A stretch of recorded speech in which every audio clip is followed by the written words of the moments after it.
When you need mealtime inspiration, it's worth shopping Kroger, where you'll find over 30,000 mouth-watering choices that excite your inner foodie. And no matter what tasty choice you make, you'll enjoy our everyday low prices, plus extra ways to save, like digital coupons worth over $600 each week. You can also save up to $1 off per gallon at the pump with fuel points. More savings and more inspiring flavors make shopping Kroger worth it every time. Kroger, fresh for everyone. Fuel restrictions apply. To listen without ads, head over to patreon.com/rightandwrong. Ooh, a spicy question. I because love the it. writing is sort of everything, right? Like you kind of can fix plot holes, but if the writing isn't So some there, readers love that, and some readers are like, "But I wanted more of this." So it's kind of a gamble. Hello and welcome back to the Right and Wrong podcast. On today's episode, I am joined by a debut novelist whose first book is coming out soon as of us recording this, but will be out by the time it airs. It's Emma Steele. Hello, welcome. Hi there, nice to be here. Great to have you. Always good to start these things off with a sense of you as a writer and what your writing's about. So let's talk about the novel, your debut, Echoes of Us. Tell us a little bit about it. Okay, so it's set in Edinburgh, and it's been dubbed as a sort of time traveler's wife with a one-day kind of romance mystery. And it's about a couple, Jen and Robbie, who are driving home one night in Edinburgh. And this is after Jen's been mysteriously away for several months. And just before a truck hurtles into them, Robbie is thrown inexplicably back into her memories. And he realizes that she's got a secret. And he's got to figure out the secret before the truck hits them and try to save both their lives. The way you phrased it, where it's like, he has a split second to figure out this thing. It's like, well, the time is really confusing this, but it is fantasy realism, like you say, like time traveler's wife. Is romance the core kind of essence of this, or is it more on the thriller side? I would definitely say it errs more towards the romance side of things, but actually I really wanted it to have quite a big mystery element in it. So the book sort of opens almost with a question to be answered right at the end. And I really wanted that to kind of, I don't know, keep the suspense going throughout the whole thing and keep the pages turning. So it's probably more mystery than I intended, but it's mainly a romance, I would say. Yeah. Because I've had a lot of psychological thriller authors on, and when they pitch the book, it's always like, but so-and-so has a secret, and will this person discover this secret? Will it like tear them apart or whatever? So like it has that kind of essence of a kind of thriller, a real page turner. But yeah, as you said, it is romantic at its core. As I mentioned, this will be out, but this is your debut. You've kind of done this now once, and by this I'm talking about the publishing journey, and it's been a while, I think, since I did like a full kind of start to finish on the podcast with someone. So I thought it'd be quite fun if we did that, if we sort of went back. I think so. The best jumping off points probably, when did you decide to write a novel sort of in seriousness, in earnest, of being like, I'm going to write a novel and I'm actually going to try and get this published?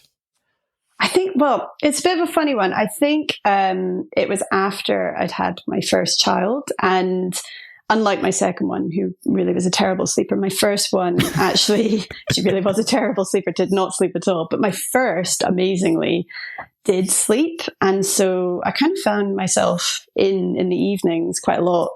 And I'd always wanted to write. So I just decided, I'll start writing something. But even when I actually sat down to write, inverted commas, seriously, I don't think I knew what I was actually writing. I just started writing a psychological thriller at the time. It was kind of what I was reading. And I remember just thinking, I'll just write a psychological thriller story. And, some stuff came out. But actually, it started forming into a proper book. And I think that was the moment that I was like, I've actually got, 80 to 90,000 words here, and I could technically submit this to editors, kind of thing. Okay, so it really started out as more of a sort of outlet, like a hobby thing. Okay. That's obviously not this book. Unless it changed dramatically at some point. No, it's not this book. That was the very start of the journey. And it was, I mean, I will say I had always wanted to write a book, but I think in that first moment, as you say, it was an outlet. It was a creative outlet.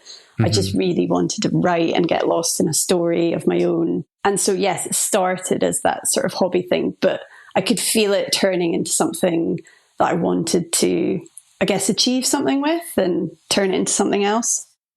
Yeah. So did you take that novel, that manuscript, did you submit that to agents? Did you try and take that to the next level? I did. I did go through the whole experience of submitting at that point, which, looking back, it was quite exciting and sort of entertaining. And I basically, got a friend to read through the whole thing and edited it. And I mean, looking back now, I think it was still quite a messy book.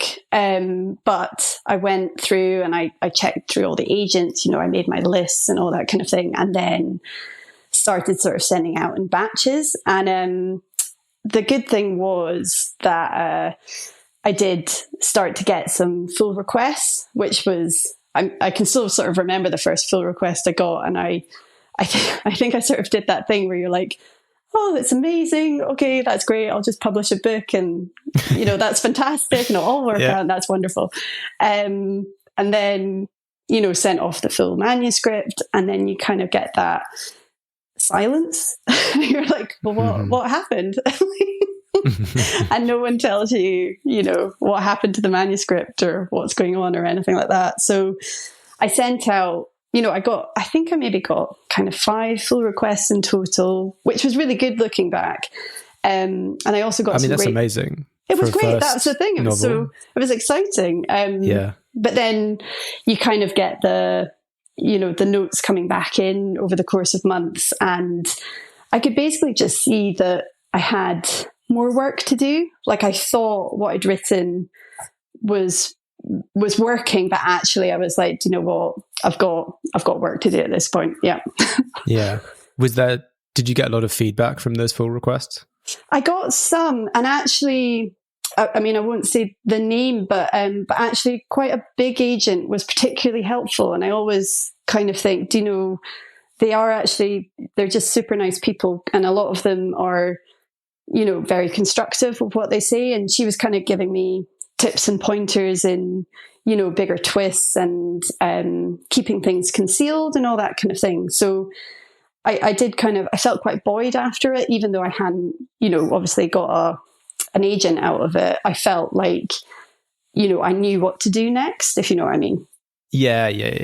And I think doing submissions is like a scary thing. It's like daunting. Getting full requests is like a huge achievement in of itself, because that you're onto something, that that there is something here, whether that's in the manuscript itself or like more likely just in kind of the way that you write and the way that you're kind of looking at telling these stories. So like you should take that as like a big achievement, and that it should be encouraging even if nothing comes from a full request. Yeah, I definitely think that. And I always say that with, if any writers speak to me about their experiences, and I know other ones that have, gotten so far with the process and then had a rejection. I'm like, no, you're on the right track, because, it's a journey. You've got to keep going on it. Yeah. And it's it doesn't matter if you get 100 no's, all you need is one yes. And exactly. That's what you're fishing for there. Yep. So, was it the next novel that landed you an agent? No, but I love it. It was certainly a journey. But basically, at that point, I went off and started doing writer groups, and okay. I wrote a rom-com actually, which is weird because I read them sometimes and I watched them, but it wasn't my main genre, I would say, that I tend to read, but I kind of felt like writing one, and applied to the Curtis Brown course with it and got onto that with it. So in a way, it kind of helped me go to that point. But actually, every time I sort of started working on it or writing stuff, I kept sort of writing sort of sad material into it. And I remember, I'm sure my tutor at the time was like, I'm just not sure, what's happening here with this story. And I was like, I don't know if I know what's happening with this story either. And I felt like everyone else, they were all so lovely on that course, but they were all much more certain of their stories, if you know what I mean. And I was sort of flailing around trying to figure out what was happening. And then you kind of have that opportunity on that course to submit things at the very end to the agents. And I don't know, it was that kind of moment you get where I was like, you have to kind of pull up your socks and just do it or not do it. And so I had the idea for The Echoes of Us. And I actually took the male character from the rom-com, Robbie, because I really liked him, but I kind of thought he would be better served in a sadder story. I didn't know why. And I took him and I wrote an entirely new intro with the new concept idea and submitted that to the agents and basically got interest from them on that. And then I think by the end of, a couple of months on, I'd had a few agent offers on that kind of opening that I'd done for The Echoes of Us, basically. Oh, that's so interesting. So you that's interesting. Your first novel was a psychological thriller, and then you jumped over to rom-com. And actually where you've ended up is almost sort of on a weird, oddly shaped spectrum between those two things. Yeah, exactly. I don't think I entirely knew what I was doing. And I think that's the truth of it. A lot of writers don't. I feel like I know so much more about the market now, which is also maybe quite confining in a way. But actually at the time, I was just writing what I wanted to write. And if I felt like writing it, I did. And The Echoes of Us sort of came out of it, I think. Yeah. I mean, I do think that's the healthiest way to write, is just write what you are feeling, write what you want to write. You never want to fall into the trap of writing to what you think the market wants, because especially nowadays, it's moving so quickly. What's popular now, there's no guarantee it'll be popular in 6 months' time. Exactly. I think it's far more dangerous to write to market than it is to, I guess, kind of write from the heart and kind of write something raw, I think. Yeah. And I've spoken to and heard about authors who have written a book which at that time was not popular. So, I mean, it's happening quite a lot right now, actually, because I haven't seen it yet, really, but I keep hearing rumors and people are saying, vampires are back. A lot of people who wrote lots of vampire stuff about 10 years ago, but because that was all being dominated by Twilight and then no one wanted vampires. That none of that got published, but a lot of people are sort of bringing out those manuscripts again. Oh, I love that. It's, it's hot again. So it's totally. I still have grand plans for that old psychological thriller. I feel like I've got a way to make it work now. So it may make itself out the drawer at some point. Yeah.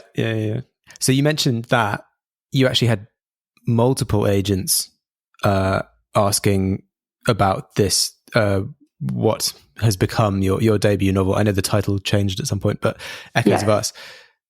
What's the kind of situation? Because you've submitted before, you kind of know that, where it's the power dynamic is very much in the agent's hand. What happens when you're in a situation where multiple agents are now saying to you, "Oh, I really want to represent this"? It was that really lovely, exciting sort of time, and I feel like with writing, there's so many long periods of time where nothing happens, and it's quite dull, really, or not dull. You're just sitting writing by yourself, and then I kind of had that sort of lovely week of having phone conversations with multiple agents, and it was very strange, if I'll be honest, because I'd gone through the runner before. I'd had a lot of rejections. I knew what it felt like to be rejected, and suddenly you have people that really, really want to work with you. And it was just super, super nice. But I think I kind of had that legal hat on at the same time of being like, actually, you know, it is a good idea to have conversations with people and see if they're aligned to what you're thinking you want to do with the book and if you get on with them and all that kind of thing. So it was a good read, I would say. Yeah. Yeah, I'd say so. Yeah, because it's such an important relationship. It's like one of those weird kind of business relationships that sort of goes beyond business. There is a camaraderie between an agent and an author for like a successful working relationship, where I think it does need to sort of, you need to be on the same creative wavelengths as well as like all the business kind of side of things. When you have 2 or 3 agents who have said, yeah, I would like to represent you, how do they all sort of come to you with like a pitch of like, this is how I think we can like market the books, this is the direction I think we could take some edits in? Yeah, I think they'd all kind of said roughly what they would sort of pitch it as, which was kind of erring towards the book club kind of, but, you know, women's fiction, romance sphere. So in that way, it was all quite similar, and I had lovely conversations, if I'm honest, with all of them. But at a certain point, you kind of have to look at, there's a gut feel as well, I think, about what you want to do. And I think at a certain point that decision kind of takes over. I think my dad always says that as well. He always says, you know, if you've made your decision inside yourself, just at a certain point, go with it. Yeah. It's the Jack Kerouac thing of like first thought, best thought. Yeah, exactly. What was it ultimately? Was that the thing that ultimately made you sign with Tanner Simons? Yeah, I think it was a gut feel. It was a gut feel in many ways. I just felt, you know, if you looked at the books that she had taken, I knew that, you know, she'd done brilliant commercial things with them, and she just had a brilliant commercial head about her. And actually, at a certain point, that's what an author often needs, because you're kind of sitting there in your wee creative space, you know, kind of making art, and then you just need someone to kind of help you mold it and get it to the right position, and then position it in the market. And just all the things that she was saying to me really made me feel like she was sort of going to take it and look after it, if you know what I mean, and do, you know, and almost get that sensible agent hat on it, where I think authors are all sort of running around a bit chaotically sometimes. And then the agents are like, now, okay, we're going to just, you know, package it up and, you know, kind of sharpen it and make it punchier and all that kind of thing. And I think that's really what I needed someone to do at that point. Yeah. I think authors are on the whole creatively driven, whereas what you need the agent to do is to have a creative appreciation, but to be business driven. Yes, exactly that. Yeah. So something that I've heard from authors and agents who've been on the podcast as well is, like we said, it's a very important relationship between an agent and an author. And obviously when you're first kind of signing with someone, you don't know them that well. So you do, like you say, very important to have those meetings and to like talk with someone, because like everything could be good, but like you also, there is like an element of, you need to get along. You need to be seeing things eye to eye, like on the same wavelength. So did Tanara say things, was there a sort of like setting expectations? Was there like a warning to you where she said, look, this is great, I think we can do great things with this, but there's a lot of work that we need to do? Did she ever like say anything along those lines to you?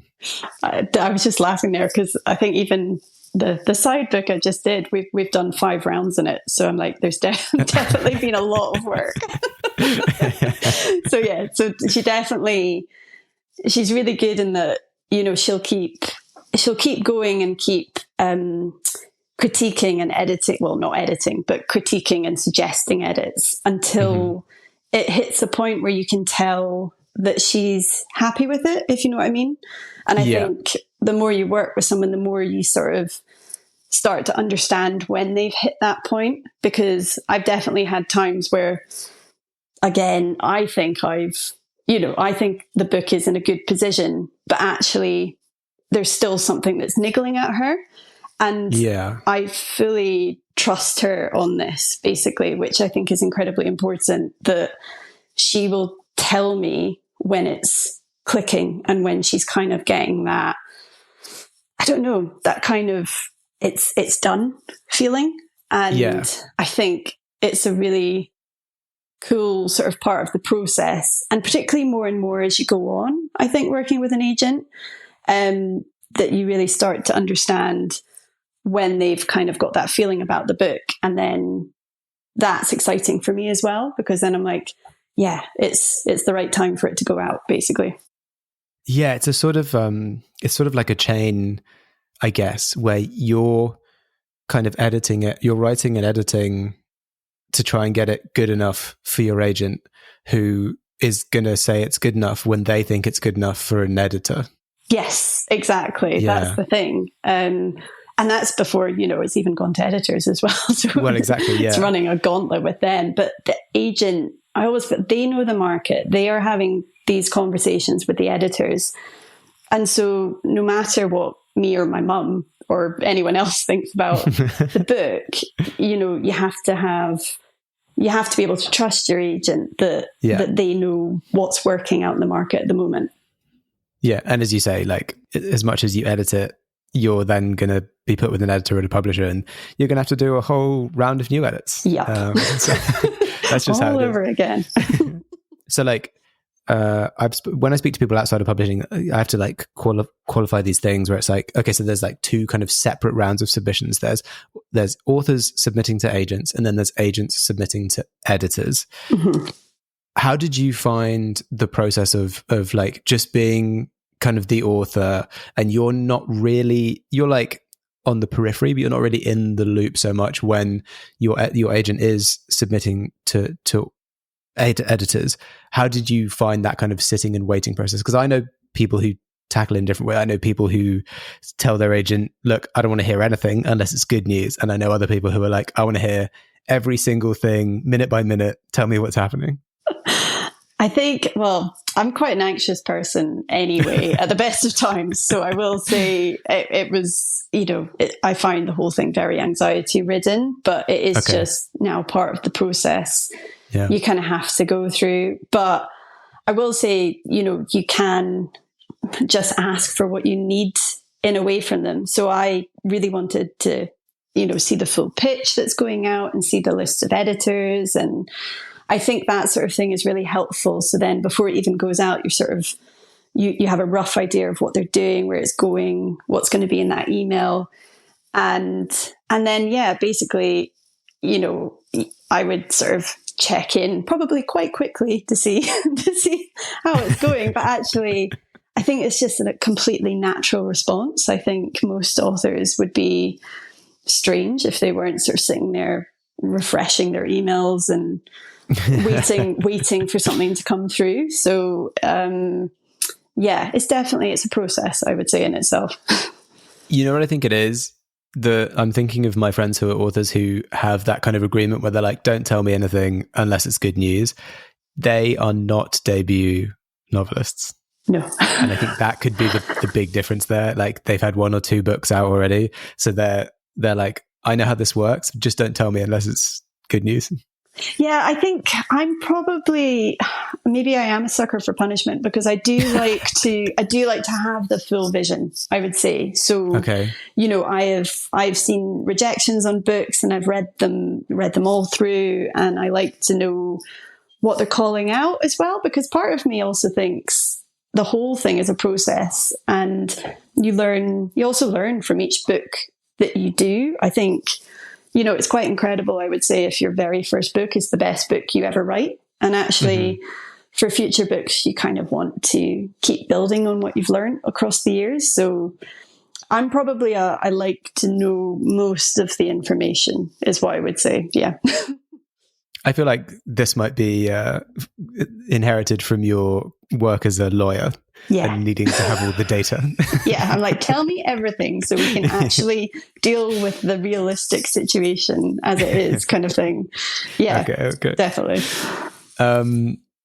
And just before we get past into the next bit, which is about like, I was going to ask you about promotion and stuff like that. I did notice, speaking of edits, mentioned it before, I think it was in the bookseller announcement when you got the deal, the title was originally The Places Between.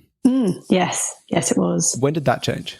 So that was interesting, actually. It was The Places Between for a long time, actually. And a lot of it is to do with, he goes through various places, actually, in the memories. Mm-hmm. So it does sort of work for the book. But actually, when, as part of my Weird and Wonderful journey, my lovely editor at the time at Welbeck, she left Welbeck, and then there was another editor who came in who was also very lovely, and she just kind of thought that the title maybe wasn't quite right for the market it was going to sit in, and actually it might be nicer to suggest that there was a little more romance in it, I think was the idea. And actually I'm really pleased with the title now. I feel like it goes really well with the book and the kind of the memory, the echo memories and that sort of thing. So it kind of, I think, worked out for the best, really.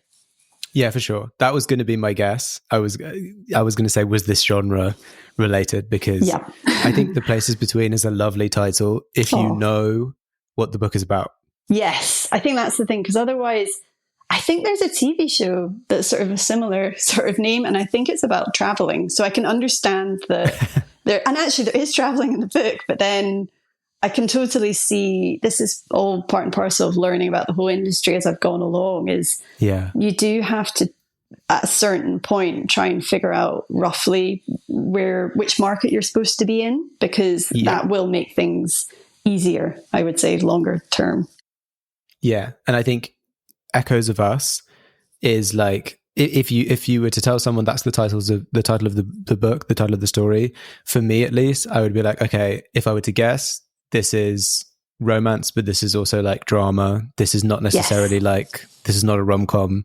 Yes. I think it definitely does that. The Places Between, I know what the book is about, so I know that it makes sense. But also, like, if I didn't know what the book is about, I could be like, oh, is this like one of those weird Neil Gaiman kind of fantasy things? That's the thing, totally. And I think that editor, in the nicest possible way, was like, I think we'll just throw around a few other ideas here. Yeah. Well, I mean, it's a nice one in the end there anyway. So last question before we get onto the desert island. Sure. This is your debut. You've not done the whole kind of marketing promotion cycle for a book releasing before. Where sort of I guess you're kind of warming up to it at this point. How are you finding it? Do you know, it's kind of two ways. I think at the start of the whole promotion thing, I was again quite nervous and sort of felt like I didn't totally know what I was doing, because it's a very different skill set to creative writing. I think then suddenly you're getting a promotional hat on and doing lots of weird and wonderful things. But I think one thing that I've enjoyed is actually that I do really like talking to people, and I like being with people. And so actually, in a way, after all that isolation of writing, I'm now kind of going out and about, going into bookshops and, doing podcasts and radio bits. And like, I do actually think it's really good fun. And I think if you can look at it that way, rather than something that's a chore, then that's really helpful, I would say, because I love talking about books. So it's, that's all great. That's all great to me. So I think now that it's just before publication, I also feel, I've done what I can do. And so much of it is down to the publisher at the end of the day. So in a way, you can kind of relax at a certain point and just go, I'm just going to enjoy the launch and, kind of keep doing everything that I'm doing. But actually, there's only so much control you've kind of got over the whole thing. Yeah. Wow. You said you were an anxious person, but that's like one of the healthiest approaches to a debut book coming out I've heard in a while. Probably see me a few days before the launch and I'll be freaking out again. I mean, yeah, it sounds like you're what else is really fun about it, is you get to talk about this thing that you just made up in your head to a bunch of people. which normally would make you seem insane. But because you've written a book about it and it's coming out, you're allowed to do it. It's so funny because I met up with my lovely host that's going to host my launch in June. Mm-hmm. And she was so lovely, and she'd written down all these lists of themes in the book as she'd sort of read through it. And it was just I just had this weird moment where I was like, wow, like someone's picking out themes out of like a story again I've written in my head. And actually it was a really nice feeling, just, knowing that it was kind of getting out into the world and it was becoming its own little piece in itself, I think. Yeah, exactly. It kind of takes on an existence of its own, like once it's out of your hands and kind of set free. What's that famous quote where it's like the author starts a story and the reader finishes it? That's exactly it. And I think people just take what they want from it and they connect in with it where they want to connect in with it, and you've kind of got no control over that part of it. Well, that's it's great to hear that you're it sounds like you're thriving in your promotion as it's getting released. So I'm excited for it to come out and for you to be able to just kind of chat about it and hear what everyone thinks about it. It sounds really cool. And that brings us to the desert island. So Emma, if you were stranded on a desert island with a single book, which book do you hope that it would be? I always think I sound like a broken record about this book, but I absolutely love it. And it's After You'd Gone by Maggie O'Farrell. And I'm just obsessed with it. It's one of these books that I kind of keep around all the time. And if I'm in a slump, if I just pick it up and read a passage from it, it literally gives me creative inspiration again. And it's that sort of thing where it's part romance and part mystery. And I think in some senses it inspired parts of the Echoes of Us. And I think I like the idea, if I was on an island, if I'm reading a book that's got lots of different parts to it, if you know what I mean. And I feel like there's almost like 5 stories in that one, because it flits around between various women in the family. So, and actually a guy as well. So yeah, that's definitely the one I would want to have with me, I think. I mean, it's a great choice. Maggie O'Farrell is just writing on an incredible level of quality and almost in her own league. I know. Some of the books that she comes out with. I literally feel like her words are, they're just sort of all poetry, really. And also I love the fact, I just feel like I've heard her speaking about, or maybe read about it before, how she writes. And I think she goes out to this Victorian greenhouse without, internet or anything, and just kind of writes. And I can so imagine that sort of writer, that they're not thinking about markets or anything like that. They're literally just writing the words that are coming out of them. And I think that's really good inspiration for people. Yeah. It's like the Cormac McCarthy was a similar kind of thing. He would just live like completely remotely, never did interviews or anything like that. And then every book he releases is like a international, critically acclaimed, like one of the greatest works of all time. It's incredible. Yeah. It's just some like guy living a sort of hermit life out in the I just find it fascinating. Yeah. Amazing. Awesome. Well, that's a great choice. That's a really, really good choice. Next up, we're going to get into some more crafty stuff with writing stuff, planning, pantsing, and inspirations, specifically in the form of music playlists, one that I found on Emma's website. But that will all be in the extended cut, which you can get as a Patreon member at patreon.com/rightandwrong. Awesome. Well, thank you so much, Emma, for coming on the podcast and telling us all about your debut novel, Echoes of Us, which is going to be out by the time this airs. It's been awesome chatting with you and hearing all about your journey and experiences in publishing. Well, thank you very much for having me. And it's been lovely, lovely chatting books. I love chatting about books and craft and everything like that. And for anyone listening, if you want to keep up with what Emma is doing, you can follow her on Twitter at EmmaSteele85 or on Instagram and Facebook at Emma Steele Author. To support the podcast, like, follow and subscribe on your podcast platform of choice and follow along on socials. Join the Patreon for extended episodes ad-free and a week early, and check out my other podcast, The Chosen Ones and Other Tropes. Thanks again, Emma. Thanks to everyone listening. We'll catch you on the next episode.